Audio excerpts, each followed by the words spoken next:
सबसे पहले अस्सलाम वालेकुम। जवाब दिया करें ऊंची आवाज़ से। ओके, तो कल की क्लास में और परसों की क्लास में 2 दिन कबल जो हमने क्लास की है उसके अंदर हम लोगों ने जितने भी टूल डिस्कस किए हैं, ठीक है, तो आज हम सबसे पहले तो उन टूल्स को आपको दिखाएंगे।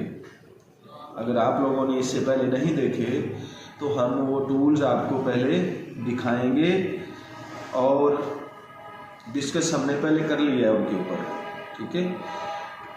उनका जो इस्तेमाल है, उनका जो यूज़ है वो हमने पहले डिस्कस कर लिया है, लेकिन आज हम शॉर्टली जो है वो थोड़ा थोड़ा उसके ऊपर बहस करके तो हम आगे बढ़ेंगे, ठीक है।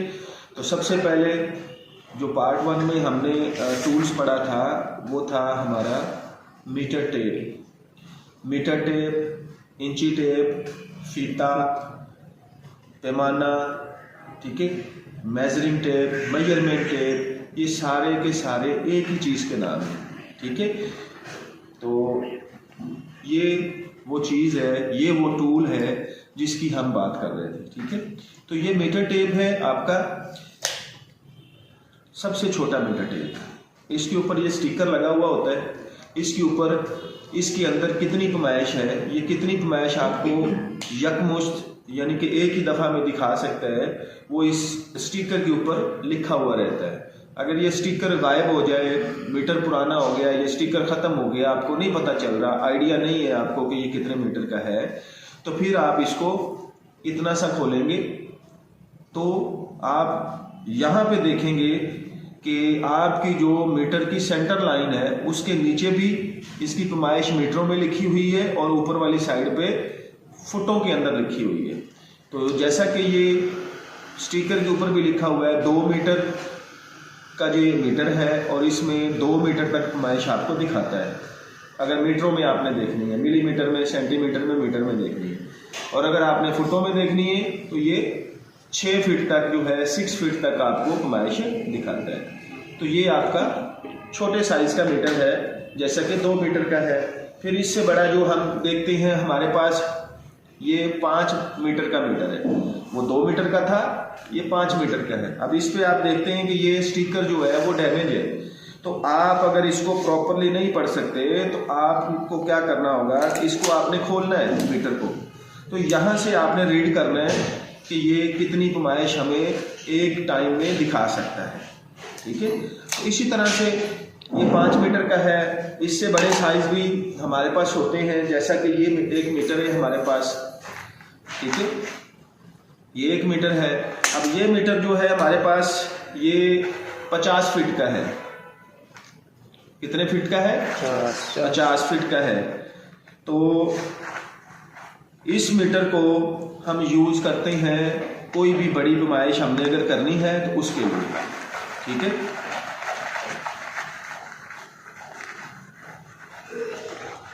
आई थिंक इसको भी खराब करके रखा हुआ है, ओके, इसको बाद में देखें। तो इससे हम 50 मीटर तक की जो पैमाइश है अपनी वो एक ही टाइम में कर सकते हैं, ठीक है। लेकिन ये जो मीटर है 50 मीटर तक की पैमाइश या 50 फीट तक की पैमाइश जो है वो हम इनसे भी कर सकते हैं, लेकिन इनसे हमें बार बार करना पड़ेगा, ठीक है, यानी कि ज़्यादा टाइम लगेगा।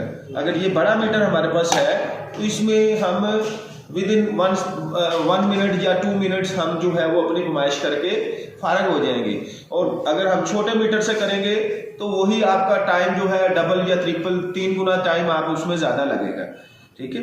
तो हर टूल जो है वो आपकी टाइम को सेव करने के लिए जो है वो बनाया गया है। अगर छोटी पैमाइश करनी है तो छोटा टूल आप इस्तेमाल करेंगे, छोटा मीटर इस्तेमाल करेंगे, बड़ी पैमाइश करनी है तो बड़ा मीटर इस्तेमाल करेंगे। तो नेक्स्ट हमने जो सेकंड नंबर पे हमने टूल्स डिस्कस किया था वो था आपका मार्कर। तो ये मार्कर होता है आम जो व्हाइट बोर्ड वाला मार्कर आप नहीं यूज करते, ठीक है, आपने जो परमानेंट मार्कर होता है वो यूज करना है, ठीक है। तो वो ब्लू कलर में भी आप ले सकते हैं, ब्लैक कलर में भी ले सकते हैं, रेड कलर में भी ले सकते हैं, कंपनी आपको प्रोवाइड करती है। तो ये मार्किंग के लिए होता है, ठीक है। तो ये आपका मार्कर है और इसका और कोई काम नहीं है। इसका ये काम नहीं है कि आप इस मार्कर को आपने स्टोर से इशू करवा लिया है या कंपनी से आपने ले लिया है तो आप इससे जनाब साइड पे जाके दीवारों पे आप ड्राइंग बनाते रहें या वॉशरूम के अंदर बैठ के आप वहाँ पे किसी न अपने दोस्त का फ़ोन नंबर लिख दें कि ये जी लड़की का नंबर है, ठीक है। तो उससे वो लोग जो हैं वो उसको परेशान करते रहेंगे फ़ोन कर करके कि लड़की का नंबर समझ के, तो वहाँ पे ड्राइंग करते रहें उल्टी सीधी। तो इस मकसद से ये मार्कर आपको कंपनी नहीं देती। आपने इस मार्कर से अपनी काम के मुतल्लिक जो भी नुमाइश करनी है वहाँ पे आपने मार्किंग करनी है, ठीक है।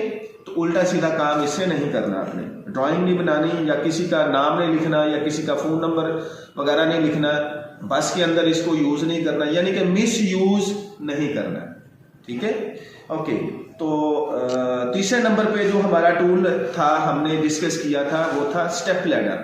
तो स्टेप लैडर हमारे इधर सेंटर में पड़ी हुई है, आपने देखी है, एल्युमिनियम की स्टेप लैडर होती है, तो वो आपने देखी हुई है। स्काफोल्डिंग, फिक्स स्काफोल्डिंग हमारे पास बाहर मौजूद है, वो सामने जो मटेरियल पड़ा हुआ है वो सारा फिक्स स्काफोल्डिंग का है। और उसके बाद एल्युमिनियम की स्काफोल्डिंग जो है उसको हम बाद में जो है वो गूगल से निकाल के आप लोगों को जो है उसके ऊपर जो हम डिस्कस करेंगे अलग से, ठीक है। ओके, और उसके बाद हमने जो 4 नंबर पे जो टूल डिस्कस किया था वो किया था चॉक लाइन डोरी। चॉक लाइन डोरी, तो ये आपकी चॉक लाइन डोरी है, ये आप देख रहे हैं कि इसके अंदर मीटर की तरह ये डोरी निकल रही है और ये अभी खुशक है तो ये पाउडर भी नीचे इसका गिर रहा है। तो ये वो जगह है जहां से आप इसके अंदर पाउडर डालते हैं। ये देखिए अभी ओपन हो गया और ये इसको आप पाउडर डालने के बाद इसको ये शटर बंद कर देंगे, फिर इसके अंदर पानी भी डालना है आपने, ठीक है। तो इसको आपने ओपन करना है इस तरह से, ये ओपन हो गया। फिर आपने ये पाउडर वाली बॉटल लेनी है, इसके ज़रिए आपने इसके ऊपर से प्रेस करना है तो ये इसके अंदर पाउडर जो है वो इन हो जाएगा। फिर इसके बाद इसके अंदर वाटर डाल के तो आप इसको शटर को बंद करके तो आप इसको ऐसे ऐसे शेक करेंगे, हिलाएंगे या हाथ पे ऐसे मारेंगे तो होगा क्या कि इसके अंदर जो ये डोरी है वो डोरी उस कलर को जो है वो सक करेगी, अपने अंदर जज़ब करेगी। तो बाद में आप इस डोरी को पकड़ के तो आप अपनी मार्किंग के ऊपर उसको अलाइनमेंट करेंगे, निशान लगाएंगे। तो ये वो चॉक लाइन डोरी है।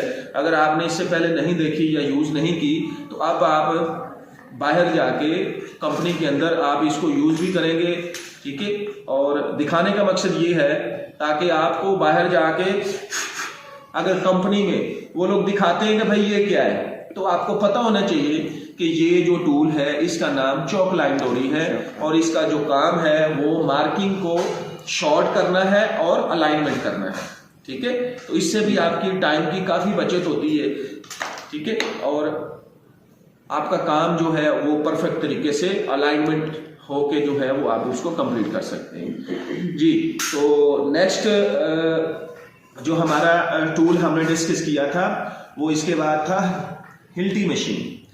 हिल्टी मशीन का जैसे कि हमने पहले डिस्कस किया है कि हम मोस्टली उसका जो इस्तेमाल करते हैं वो कंक्रीट वाली जगह पे सुराख करने के लिए करते हैं। तो हिल्टी मशीन जैसा कि कल वो लड़का लेके गया, अभी तक वापस नहीं करके गया, तो उसको हम नेक्स्ट पे रख लेते हैं, तो नेक्स्ट हम उसको डिस्कस कर लेंगे। तो अभी फिलहाल मैं आपको हिल्टी का जो बिट है और ड्रिल का जो बिट है, ड्रिल मशीन का बिट और हिल्टी मशीन के बिट का डिफरेंट आपको दिखा देता हूँ, ठीक है। अब आप इस बिट को देखें, ये आपका हिल्टी बिट है। ये कौन सा बिट है? ये हिल्टी बिट है। ये भी मेरे पास हिल्टी बिट है और ये भी हिल्टी बिट है। और इसके अलावा ये इस तरह से पैकिंग में आता है, तो ये भी एक हिल्टी बिट है। और इस तरह की पैकिंग में भी ये आता है, आपको मिलेगा स्टोर से, कंपनी आपको प्रोवाइड करेगी, ठीक है। तो इनका एक तो आपको पहचान होनी चाहिए कि ये जो बिट है ये कौन सी मशीन का है, ठीक है। दूसरा, इनकी साइज़ का भी आपको जो है वो आइडिया होना चाहिए, ठीक है। जैसा कि अब मैंने ये तरतीब से रख ली है। अब ये जो बिट है आपका, ये जो बिट है, ये वाला बिट आपका है 6 mm का। इसके ऊपर लिखा भी होता है साइज़, नया बिट जब आता है तो उसके ऊपर उसका साइज लिखा भी होता है, अगर इंचों में है तो इंचों में लिखा होगा, अगर एमएम में है तो एमएम में लिखा होगा, यानी कि दोनों में से कोई भी साइज उसके ऊपर लिखा रहता है। ज़्यादातर जो आप बाहर जाएंगे तो उसके ऊपर आपका साइज एमएम में लिखा होगा। तो ये 6 mm का है। ये कौन से mm का है? 6 mm का ये आपका हिल्टी बिट है। इसकी ये जो चीज़ है, ये पीछे वाला जो हिस्सा है और ये आगे वाला जो इसका हिस्सा है, ये हमें शो करता है कि ये ड्रिल मशीन का बिट नहीं है और ना ही ये ड्रिल मशीन में आप इसको लगा सकते हैं, ये हिल्टी मशीन में ही लगेगा। ठीक है, तो कल अगर हमारी हिल्टी मशीन आ जाती है वापस, ठीक है, तो फिर हम इस बिट को लगाने का तरीका भी उसमें देखेंगे और निकालने का तरीका भी हम देखेंगे। ठीक है, क्योंकि आपको हिल्टी बिट दिखा दिया हमने, हिल्टी मशीन दिखा दी, और अगर आपने उसको यूज ही ना किया, उसको लगाया ही नहीं अपने हाथ से या निकाला नहीं, तो आपको पता नहीं चलेगा कि इसको लगाना कैसे है या निकालना कैसे है।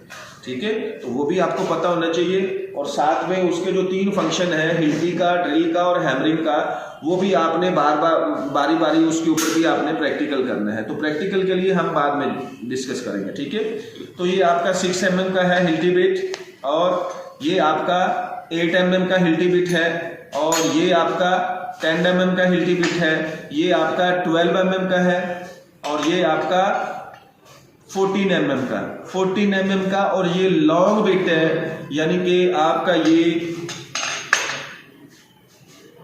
1 फीट से ज्यादा इसकी पैमाइश बनती है। ठीक है, किस लिए होती है ये दीवार के अंदर सुराख करने के लिए। ठीक है, ये आपकी 13.5 इंच, यानी कि अगर मैं मिलीमीटरों में आपको बताऊं तो ये 350 मिली इसकी लंबाई है, क्योंकि हमारे यहाँ 9 इंच की दीवार होती है, एक 6 इंच की दीवार होती है। तो ये जो दीवार आपकी 9 इंच वाली दीवार है, उसके आर पार होल करने के लिए इस बड़े बिट का आप इस्तेमाल करते हैं। यानी कि आपने कोई वो उस दीवार से आपने आर पार अगर पाइप लेके जाना है या वायर आपने लेके जानी है, तो उसके लिए ये जो आपका बिट है वो आप इस्तेमाल करते हैं, हिल्टी बिट। ठीक है, तो ये हिल्टी बिट थे आपके। उसके बाद हमने क्या डिस्कस किया था? Lead wire, extension lead wire. Extension lead wire के लिए हम पाकिस्तान में उसको 3 शीव बोर्ड भी बोलते हैं और लीड वायर भी बोलते हैं। जैसा कि ये हमारे पास है इस तरह की, ये एक्सटेंशन जो लीड वायर है, ये हम पाकिस्तान में हम यूज करते हैं मोस्टली। ठीक है, लेकिन बाहर की कंट्रियों में आप जो यूज करेंगे वो ये वाली आपका मेल फीमेल सॉकेट आप इस्तेमाल करेंगे। ये जो आपका ब्लू कलर है, कल भी हमने डिस्कस किया था कि ब्लू कलर जो है 220 के लिए इस्तेमाल करते हैं हम। किसके लिए इस्तेमाल करते हैं? 220 के लिए। येलो कलर जो है वो 110 के पावर के लिए इस्तेमाल होगा, और जो रेड कलर है वो 380 की पावर के लिए इस्तेमाल होगा।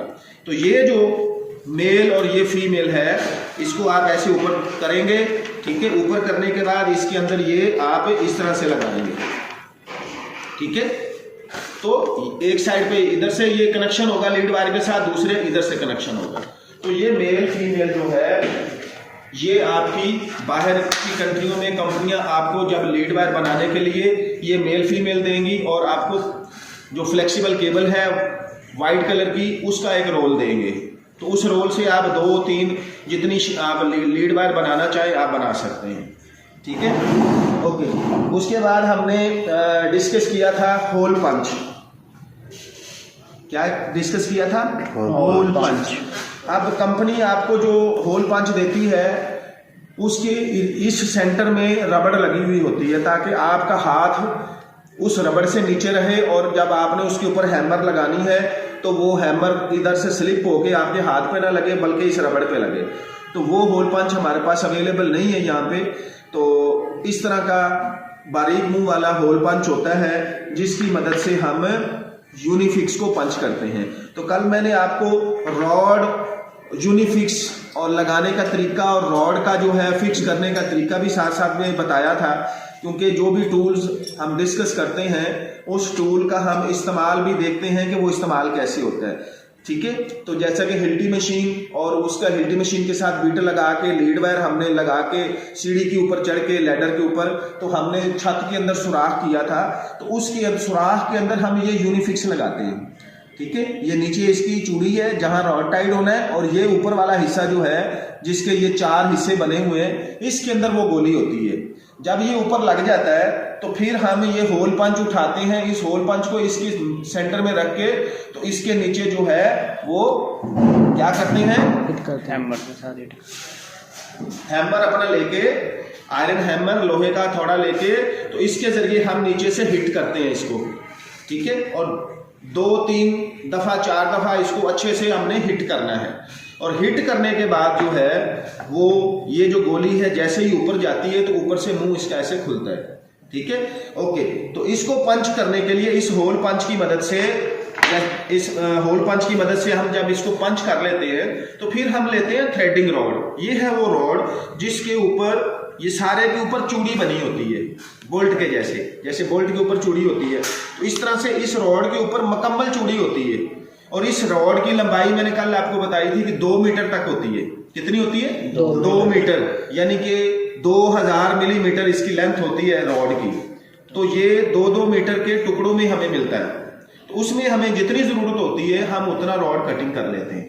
यूनिफिक्स में टाइट करने से पहले हम इसके ऊपर ये नट लगाते हैं और एक वॉशर डालते हैं, और इसको हम 5-6 सेंटी 7 सेंटी हम डाउन करके ऐसे छोड़ लेते हैं। बाद में फिर ये यूनिफिक्स ऊपर होता है तो इसके अंदर फिर हम इसको ऐसे टाइट करते हैं इस रॉड को, ठीक है।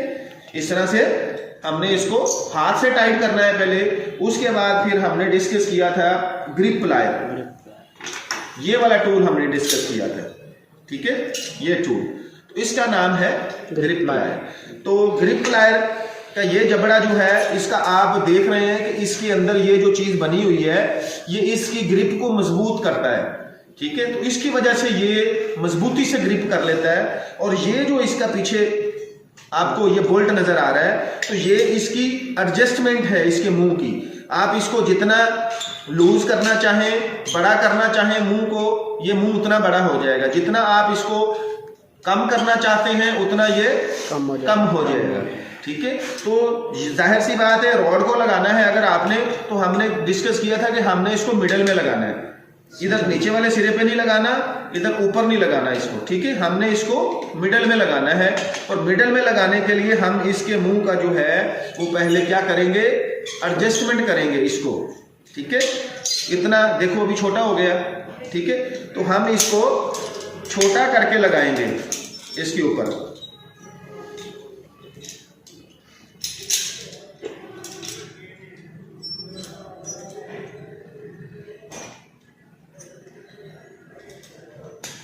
इस तरह से।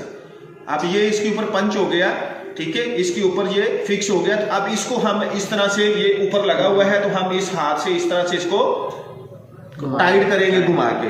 जैसे ही ये टाइट हो जाएगा, ये चीज आप देख रहे हैं, हमने इसको ऐसे प्रेस करना है इस तरह से, ठीक है, पीछे की तरफ।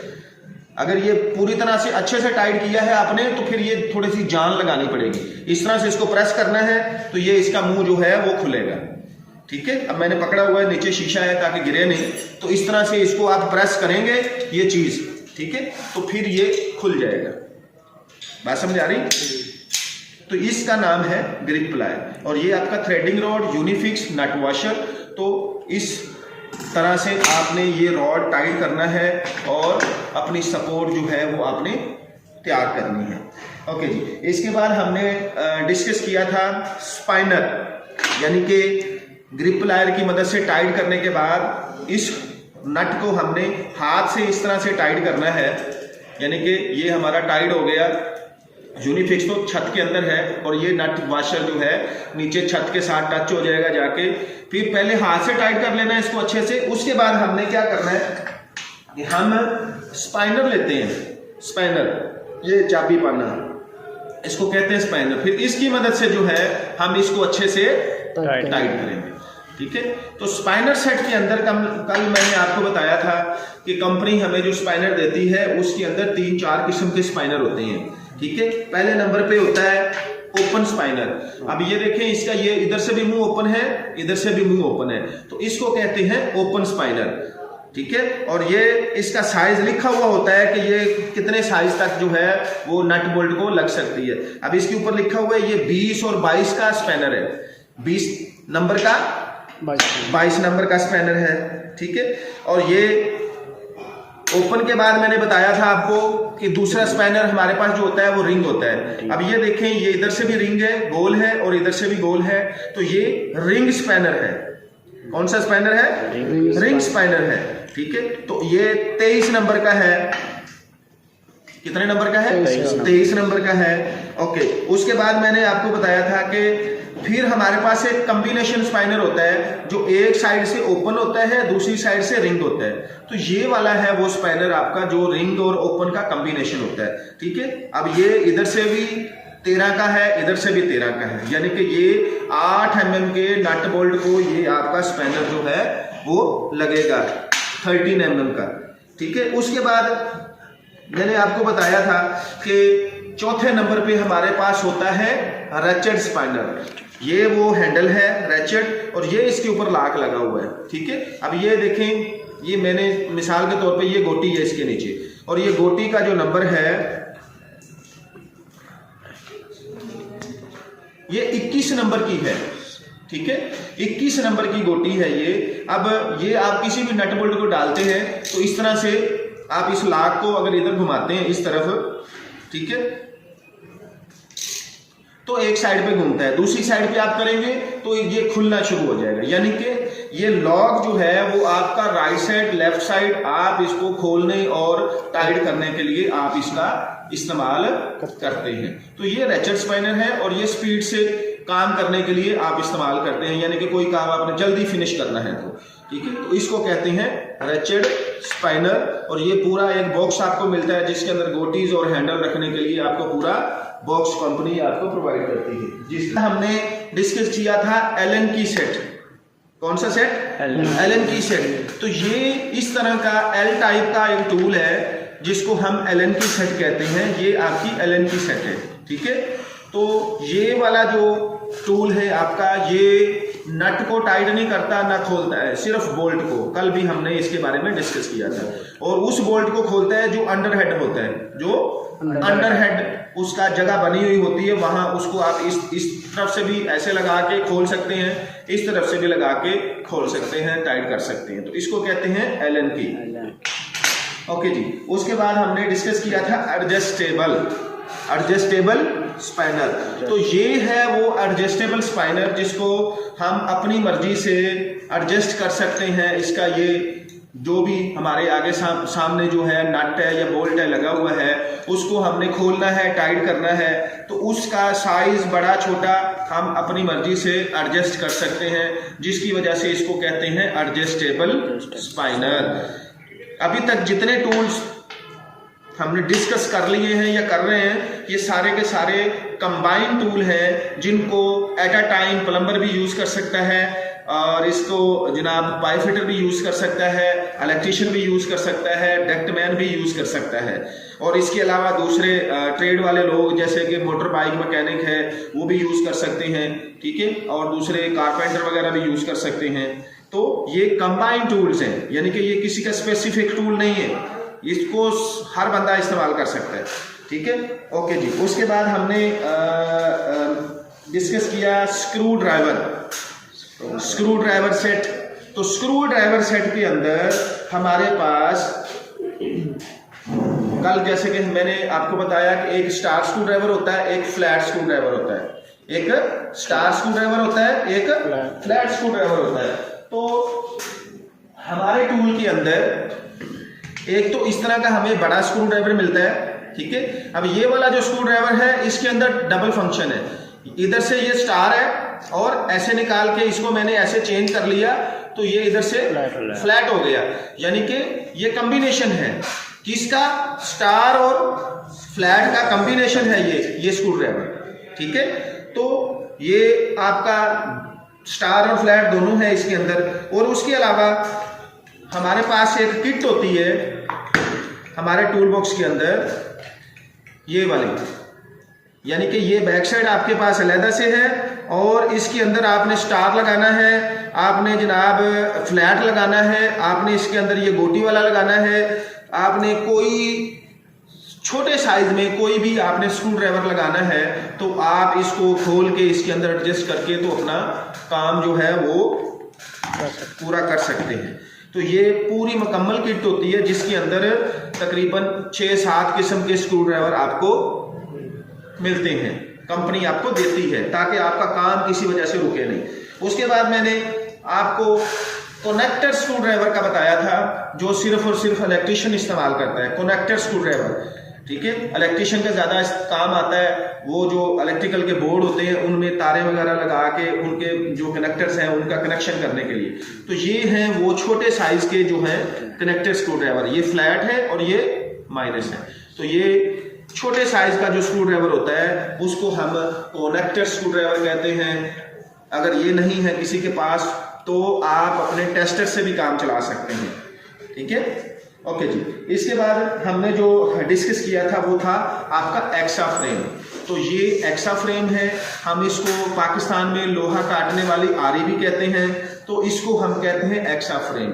और इसका इस्तेमाल आपको मैंने कल बताया था कि इसका पाइप फिटर, प्लम्बर, इलेक्ट्रिशियन, डेक्टमैन सारे कर लेते हैं। आप इससे लकड़ी भी काट सकते हैं, आप पीवीसी का पाइप भी काट सकते हैं, आप जीआई का पाइप काट सकते हैं, आप एमएस का आधी इंची का, 1 इंची का, 2 इंची का जो है 2.5 इंची तक का पाइप इससे काट सकते हैं, ठीक है।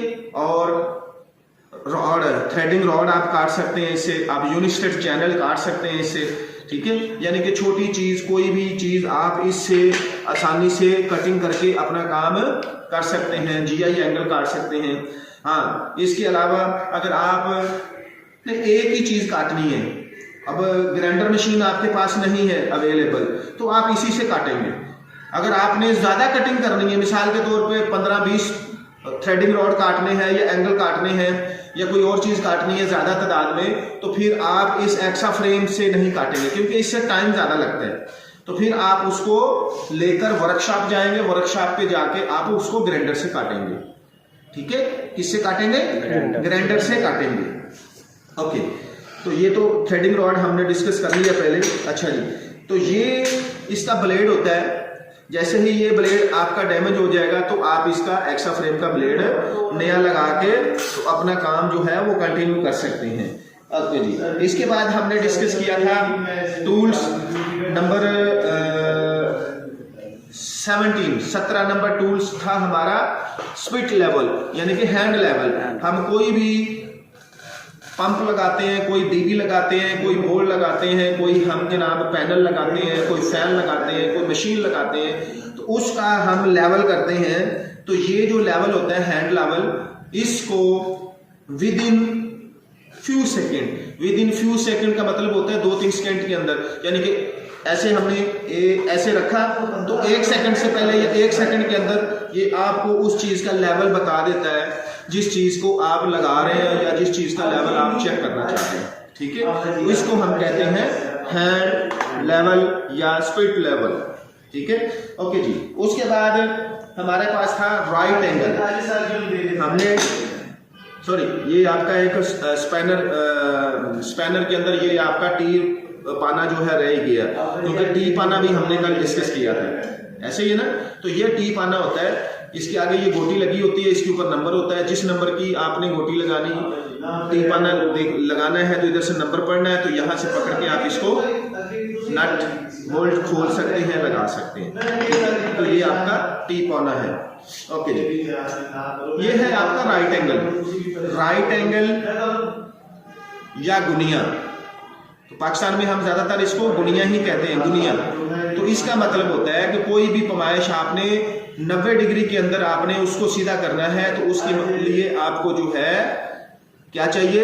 राइट एंगल चाहिए। मिसाल के तौर पे ये टेबल है मेरा, तो इस टेबल को चारों कोनों को इक्वल रखने के लिए आपको 90 डिग्री का जाविया चाहिए, यानी कि उस कोने से इस कोने की पैमाइश और उस कोने से इस कोने की पैमाइश एक जैसी करने के लिए आपको उस पैमाइश को 90 के डिग्री में, यानी कि इस राइट एंगल की मदद से आपको उसकी पैमाइश जो है वो मार्किंग करनी पड़ेगी, ठीक है। अगर मिसाल के तौर पे ये राइट एंगल नहीं है आपके पास, तो फिर आप मार्किंग करने के बाद इसको उस कोने को इस कोने के साथ चेक करेंगे और उस कोने को इस कोने के साथ चेक करेंगे मीटर टेप की मदद से, ऐसे खोल के, ठीक है।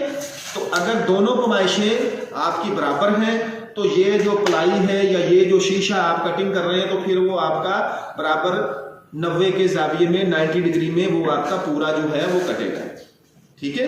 तो इन टूल्स का इस्तेमाल जो है, हर टूल का इस्तेमाल हम किस लिए करते हैं? अपने काम को परफेक्ट बनाने के लिए और जल्दी फिनिश करने के लिए, यानी कि टाइम की बचत करने के लिए, ठीक है जी। ओके, उसके बाद हमने 19 नंबर पे पढ़ा था प्लम्ब यानी कि साल, ठीक है। तो साल सबने देखी हुई है कि नहीं देखी हुई है? ओके, अगर नहीं देखी हुई तो बाहर से मंगवा लेते, जाओ बच्चे एक साल लेके आओ वहां से उठा के, वो मिस्त्री वाली वर्कशॉप से ना, मैसन की वर्कशॉप से एक साल लेके आओ। तो साल का कल हमने डिस्कस कर लिया था कि किसी भी चीज का हम जो है वो लेवल निकालने के लिए, मिसाल के तौर पे हम कोई पाइप लगा रहे हैं या केबल ट्रे लगा रहे हैं, हम चाहते हैं कि ये केबल ट्रे नीचे से ऊपर तक सीधी जाए, आड़ी टेढ़ी ना हो, तो उसको हम साल के जरिए, प्लम्ब के जरिए उस पाइप को या उस केबल ट्रे को या उस पैनल को हम लगाएंगे। जैसा कि ये हमारा बड़ा पैनल है, इसको हम दीवार के साथ अगर फिक्स करना चाहते हैं तो हम इसकी इस साइड से भी देखेंगे कि ये जो साइड है, इधर भी प्लम्ब लगा के देखेंगे कि ये साइड जो है नीचे से अंदर या ऊपर से बाहर ना चली जाए, ठीक है। और आगे से भी देखेंगे कि ये आगे से ऊपर से पीछे या नीचे से आगे ना चली जाए, ठीक है। तो ये चीज होती है वो आपकी प्लम्ब। इसकी मदद से हम जो है वो चेक करते हैं अपनी जो भी चीज हम लगा रहे हैं, केबल ट्रे लगा रहे हैं, पैनल इंस्टॉल कर रहे हैं, या हम जनाब पाइप लगा रहे हैं, यानी कि प्लम्बर और पाइप फिटर क्या लगाएंगे? पाइप लगाएंगे ना। तो इलेक्ट्रिशियन जो है वो केबल ट्रे लगाएगा, केबल लैडर लगाएगा, या केबल लैडर जो है ये केबल ट्रंक लगाएगा। तो उनको जब आप वर्टिकल पोजीशन में लगाते हैं तब आपको उसकी अलाइनमेंट के लिए आपको प्लम्ब की जरूरत होती है जी। इसके बाद हमने डिस्कस किया था ड्रिल मशीन को। तो ड्रिल मशीन, जैसा कि हिल्टी मशीन को हमने पहले डिस्कस किया, उसके बाद ड्रिल मशीन। तो drill machine basically power tool है आपका। क्या है? पावर टूल है।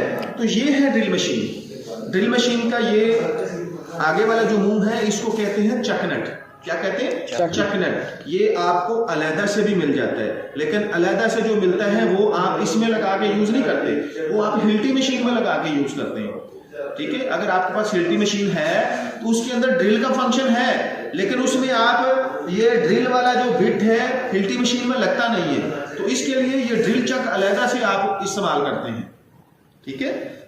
तो ये आपकी ड्रिल मशीन है, इसके अंदर ये बिट आपने लगाना है और काम करके खोलना है। तो इसके लिए हम यूज करते हैं इसकी की, जिसको कहते हैं ड्रिल की। क्या कहते हैं? ड्रिल की।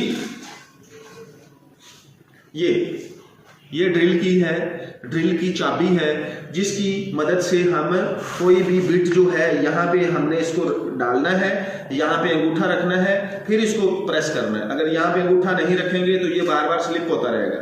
तो इसको करने का, खोलने का, लगाने का तरीका क्या है कि आपने इसको मजबूती से ऐसे पकड़ना है, ऊपर से अंगूठे से प्रेस करना है और इसको घुमाना है, ठीक है। घुमाएंगे ऐसे इस तरह से, तो आपका कोई भी बिट है ये आप इसके अंदर लगा सकते हैं, ठीक है, अच्छे से ऐसे। पहले एक होल में, फिर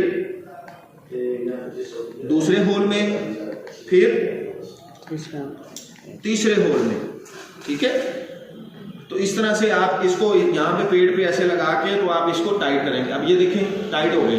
तो इसी तरह से इसको खोलने का ऑप्शन है। तो ये जो ड्रिल का बिट है आपका, इसकी आप शेप देखें, बहुत शार्प है। और हिल्टी मशीन का अगर आप बिट देखते हैं, ये देखें, ये हिल्टी मशीन का जो बिट है इसकी बनावट और ड्रिल मशीन के बिट की बनावट अलग है, ठीक है, पीछे से भी और आगे से भी। अब ये 8 mm का मैंने इसके अंदर लगाया, ये 10 mm का है। अब देखें इन दोनों में कितना डिफरेंट है। तो ये ड्रिल मशीन का है, पीछे से भी चेंजिंग है, इधर भी चेंजिंग है, इधर भी चेंजिंग है, इधर भी चेंजिंग है।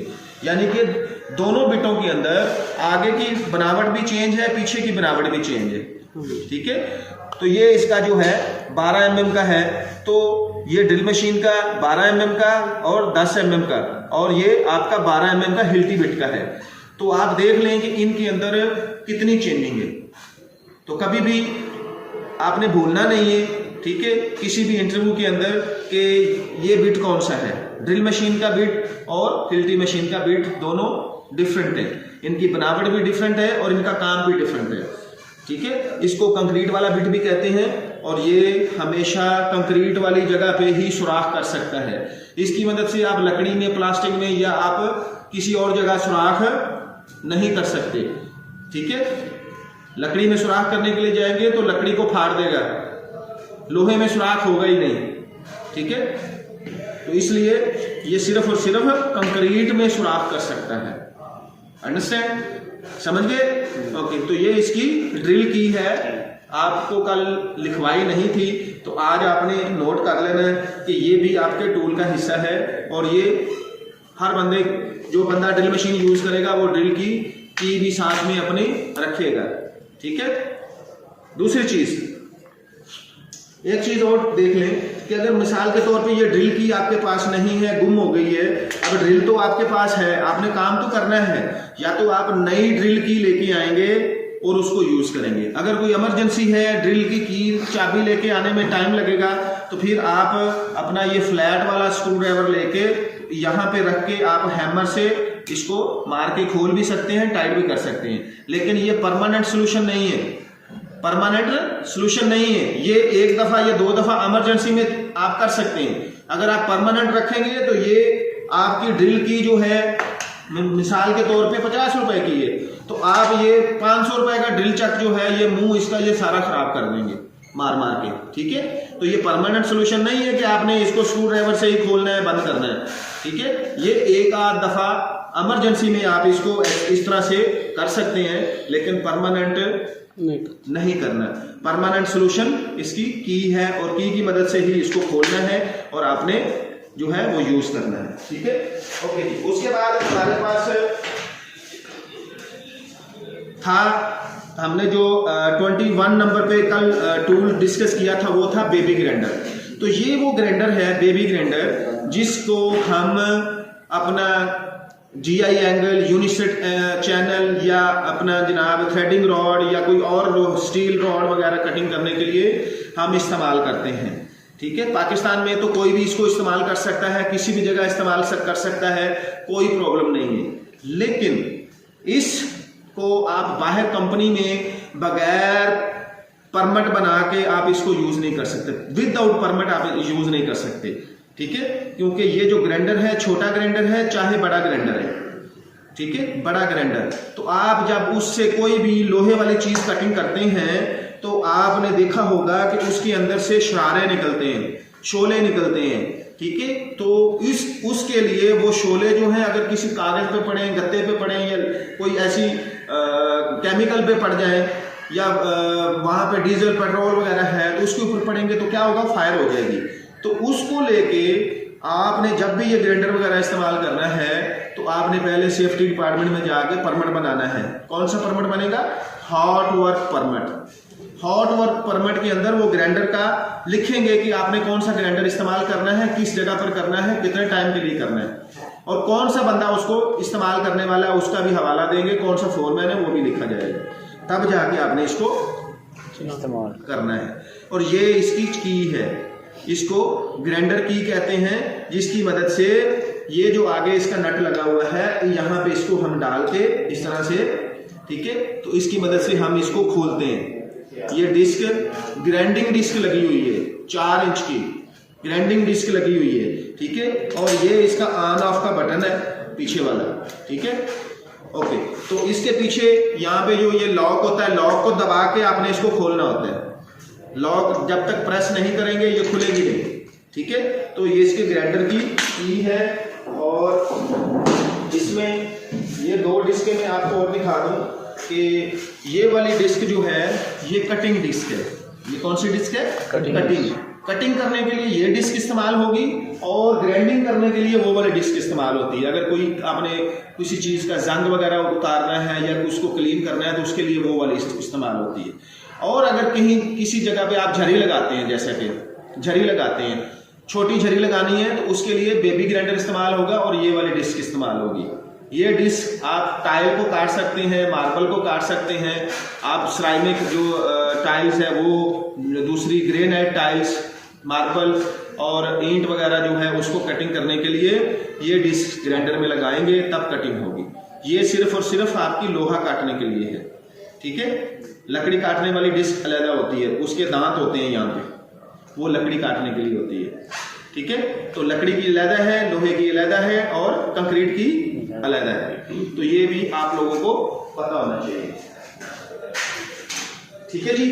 तो इस वीडियो में अब हम इतना ही बताएंगे जितना हमने पहले हम पढ़ चुके हैं पिछली 2 दिन की क्लासों में, ठीक है।